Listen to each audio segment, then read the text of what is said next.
मैं आज आपको बता रहा हूं, आप ये वीडियो सेव कर लीजिए, ये लड़ाई ऐसे नहीं होने वाली। ना इजरायली फौजें घुस के ईरान के अंदर आएंगी, ना ईरान की फौजें सऊदी अरब पार करके और ये सब इराक विराक पूरा पार करके इजराइल घुसेंगी। ये नहीं होगा, ये सिनेरियो बिल्कुल 99.9% नहीं हो सकता। तो भाई फिर कैसी लड़ाई होगी? लड़ाई इस प्रकार से होगी कि इजरायली जेट्स या इजरायली मिसाइल्स, जैसे इजराइल के पास F-35 फाइटर जेट है, which is the finest 5th generation stealth aircraft in the world। ना चीनियों के पास ऐसी चीज है, ना रूसियों के पास है, किसी के पास ऐसा है ही नहीं जो अमेरिका के पास है, ये दिखेगा ही नहीं। और ईरान के पास ऐसा रडार नहीं है कि F-35 को कैच कर ले। ठीक है, अब क्या ईरान इनकी रिफाइनरीज, ईरान के ऑयल वेल्स टारगेट करेगा? I think so. क्या ये इनके न्यूक्लियर इंस्टॉलेशंस टारगेट करेगा? मे बी, क्योंकि जो बाइडेन ने कह दिया यार न्यूक्लियर को हाथ मत लगाना, ये जो बाइडेन के डायलॉग है भैया। इजराइल हर समय अमेरिका की, देखिए दोस्ती इनकी अलग लेवल की है, बड़े क्लोज पार्टनर्स हैं, लेकिन fact of the matter is that Israel does not listen even to America. आप इजराइल को मारेंगे, इजराइल हाथ धो के पीछे पड़ जाएगा आपके। ये यहूदियों का इतिहास है, ये लड़ाई शुरू नहीं करते हैं, ये लड़ाई खत्म करने वाली कौम है। पहले तो एक बात मैं आपको बता दूं, अब बात है तख्ता पलट की ईरान के अंदर। और तख्ता पलट भी कैसा? तख्ता पलट ऐसा कि जब लोगों को यह पता लग जाए, जब लोगों को यह यकीन हो जाए कि हम सड़क पे निकलेंगे और हमें मारा नहीं जाएगा, मैं बता रहा हूं ये खमेनी को घसीटेंगे, उसके घर से सड़कों पे घसीटेंगे लोग। इनको बिल्कुल पसंद नहीं है, इनको बस दबाया गया है, जब इनको मौका मिलेगा चीर फाड़ देंगे। और यही जो है, यही बैटल प्लान अमेरिका का भी होगा और यही बैटल प्लान इजराइल का भी होगा कि हम कुछ ऐसा करें, कोई टैंक वैंक भेजने की जरूरत नहीं, हम कुछ ऐसा करें वहां पे कि सोसाइटी में विद्रोह हो जाए। ये सोसाइटी बार बार विद्रोह करती है, तो कोई नई बात नहीं है। इजरायलीज को नई बात नहीं कर रहे, अमेरिकन को नई बात नहीं कर रहे। कोई इनके न्यूक्लियर एसेट्स पे हमला नहीं करेगा। उदाहरण के लिए मैं ये नहीं कह रहा नहीं करेगा इन द सेंस कि अगर ये चीज करते हैं, ये वाला प्लान अगर लाते हैं ये लोग, सोशल अनरेस्ट वाला, तो फिर ये नहीं करेंगे आप लोग। अब इसमें एक बड़ा इंपॉर्टेंट फैक्टर है पाकिस्तान का।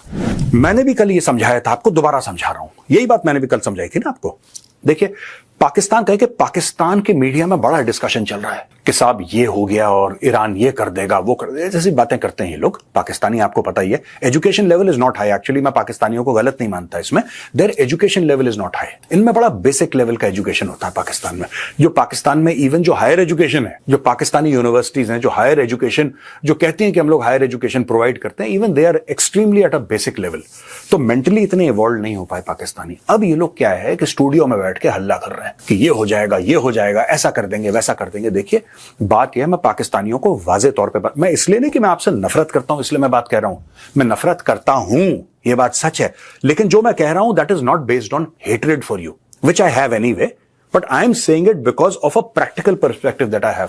देखिए इनकी जो फौज है ना, ये सबको कंट्रोल करती है, इनके मीडिया को, इनके सोशल मीडिया को, इनके जजेस को, सबको इनकी फौज कंट्रोल करती है। इनकी फौज अभी क्या, अमेरिका से कौन से बयान आए हैं पिछले हफ्ते, 10 दिन, 15-20 दिन में? Pakistan is a very good friend, Pakistan हमारा बड़ा क्लोज कॉन्फिडेंट है, पाकिस्तान पे हमें पूरा भरोसा है, पाकिस्तान और हमारी रिलेशनशिप बड़ी मजबूत है। ये क्यों डायलॉग अमेरिका मार रहा है? भाई पाकिस्तान में कौन से तेल के कुएं निकल गए जो अमेरिका को चाहिए? कुछ तो निकला होगा पाकिस्तान में कि अमेरिका बहादुर इतना खुश है। क्यों? अब पाकिस्तानी कह रहे हैं हमारे पास एटम बम है। दिमाग से पैदल लोग है ना, कौम ही पैदल है दिमाग से।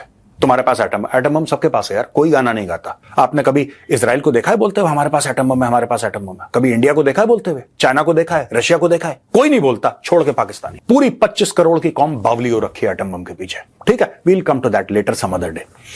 अब दोस्तों बात यह है कि इनकी फौज की तारीफें, इनकी फौज को पैसा, कभी पोलियो के नाम से, कभी गर्ल्स एजुकेशन के नाम से, कभी जेंडर इक्वालिटी के नाम से, कभी कल्चर के नाम से, कभी किसी के नाम से, इनको 20-50 मिलियन 100 मिलियन मिलते रहते हैं। छोटा छोटा पैसा अमेरिका इनको देता रहता है। ये पैसा कहां जाता है इसकी कोई अकाउंटिंग नहीं है दोस्तों। अमेरिका बेसिकली इनकी मिलिट्री लीडरशिप को घूस दे रहा है, इनकी पॉलिटिकल लीडरशिप को घूस दे रहा है। घूस देने का डायरेक्ट तरीका है। ठीक, general Asim Munir, we are giving you $100 million for girls education. क्या गर्ल्स एजुकेशन इन्होंने करना है यार? क्या गर्ल्स एजुकेशन करना है लोगों ने? यहाँ पे एजुकेशन, जो वहां पे पढ़ा लिखा पाकिस्तानी तो बाहर पढ़ता है, ही गोज एंड स्टडीज आउटसाइड और she goes and studies outside यार। पाकिस्तान के अंदर कौन पढ़ रहा है यहाँ पे? तो दोस्तों बात यही है कि पाकिस्तानी आर्मी इस पूरे मामले में वही करेगी जो उससे कहा गया है। अमेरिका बहादुर वॉशिंगटन डीसी से या पेंटागन से हुक्म जारी करेगा कि गुलाम हुक्म की तामील की जाए। जी बादशाह सलामत, हुक्म करें, जाओ और पाकिस्तान, जैसा मैंने कल बताया था, पाकिस्तान ईरान को धोखा देगा अगर जंग होती है तो। आप मेरे वर्ड्स नोट करिए, वीडियो सेव कर लीजिए, पाकिस्तान धोखा देगा। एक तो इसकी फितरत में धोखा, दूसरा ये पैसा खा चुका है अमेरिका से। पाकिस्तान धोखा देगा ईरान को और इसके लोग कुछ ना कुछ कुरकुर करेंगे, फिर क्योंकि वहां पे military controls the Pakistani media, वो मीडिया फिर एक नैरेटिव चल जाएगा। इन्होंने जो बमबारी करी थी ना ईरान के अंदर अभी थोड़े समय पहले, मैंने तब भी बोला था, मेरा पुराना वीडियो आप जाके देख लेना, मैंने बोला था और ये बात मैं कई बार पहले बोल चुका हूं। अमेरिका ने जो 450 मिलियन दिए हैं इनको F-16 जेट्स के लिए कि इसमें अपने पुर्जे चेंज करा लो, नए वेपन्स ले आओ, इसमें मेंटेनेंस कर लो, इसका वॉशर चेंज कर लो, भैया सब साफ सूफ कर लो, कार्बोरेटर जो भी होता है जहाज के अंदर, मुझे नहीं पता। $450 मिलियन काहे के लिए दिए हैं?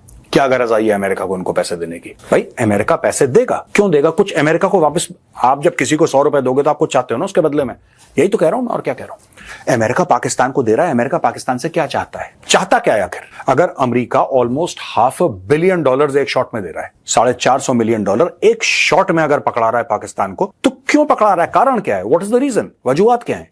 क्यों? उनकी शक्ल पसंद है, उनकी आदतें पसंद है, क्या? उनको पता है कि बिकाऊ कौम है, उनको पता है कि मर्सनरी आर्मी है, उनको पता है कि हम इनको पैसा देंगे और जिस दिन हम फोन करेंगे कि बेटा तुम एक्टिव हो जाओ, ये अफगानिस्तान में इस्तेमाल होंगे फाइटर जेट, जो कि हो चुके हैं 1-2 बार, ये ईरान में होंगे। जय हिंद दोस्तों, स्वागत है आप सभी का हमारे चैनल पर। आप दुनिया पूछ रही है कि इजराइल अब ईरान पर हमला कब करेगा, और साथ ही पाकिस्तानी तो वैसे ही बावले हो जाते हैं, जरा सी हरकत होती नहीं इनके हाथ पांव फूलने लग जाते हैं। ईरान पर इजराइल हमला कब करेगा, ये सबसे बड़ा सवाल है। लेकिन जो एक्सपर्ट्स हैं वो ये बता रहे हैं कि 7 अक्टूबर को इजराइल ईरान पर हमला कर सकता है। उसका सबसे बड़ा कारण दोस्तों ये है कि पिछले साल 2023 में 7 अक्टूबर को ही हमास ने इजराइल पर हमला किया था और लगभग 1200 से ज़्यादा लोगों की मौत हो गई थी। और इसीलिए 7 अक्टूबर का दिन इसलिए भी खास माना जा रहा है कि इसी दिन इजराइल 7 अक्टूबर को ईरान पर भी हमला कर सकता है। लेकिन फिलहाल ईरान और इजराइल के बीच जिस तरह से तनाव बढ़ता जा रहा है उसका असर दुनिया पर नजर आ रहा है। अभी शेयर मार्केट कम से कम 1600 अंक जो सेंसेक्स है वो गिर गया, 500 से नीचे निफ्टी गिर गई, और यही अगर हाल रहा तो इसका असर भारत में खास तौर पर बहुत ज़्यादा देखने को मिल सकता है, चाहे वो पेट्रोल और डीजल की कीमतें हों। इसके साथ साथ कई ऐसी सारी चीज़ें हैं जो कि ईरान के रास्ते भारत पहुंचती हैं, उन पर भी असर देखने को मिल सकता है। वहीं पर बड़ी संख्या में भारत के लोग पश्चिमी एशियाई देशों में नौकरी के लिए जाते हैं और ईरान में भी बहुत सारे भारतीय काम करते हैं। जाहिर सी बात है एक चिंता का विषय बन सकता है, और अभी तक हालांकि सरकार ने इस पर कोई एडवाइजरी जारी नहीं की है, लेकिन सुनने में ये आ रहा है कि अगर हालात अगर बदलते हैं तो मोदी जी कहीं ना कहीं जो लोग वहां पर काम करते हैं उनको वापस स्वदेश बुला सकते हैं। वहीं पर ईरान ने जब पीछे हमला किया था इजराइल पर, तो जिन बैलिस्टिक मिसाइलों का उसने इस्तेमाल किया था उससे इजराइल के एयरबेस पर बहुत ज़्यादा नुकसान पहुंचा था। और यही कारण है कि ये एक तरह से खतरे की घंटी है। अगर ईरान की मिसाइलें उनके एयरबेस के आसपास पहुंच सकती हैं, तो अगर ईरान फिर से हमला करता है तो हो सकता है इजराइल का जो मिलिट्री बेस है वो तबाह हो जाए। और इसीलिए इजराइल ऐसा कोई भी रिस्क लेना नहीं चाहेगा। वो मिसाइल मारे उससे पहले वो ईरान को निपटाना चाहेगा। आप लोगों का क्या कहना है कमेंट करके बताएं। चैनल पर अगर नए हैं तो चैनल को सब्सक्राइब करें, इस वीडियो को लाइक करें और शेयर करें।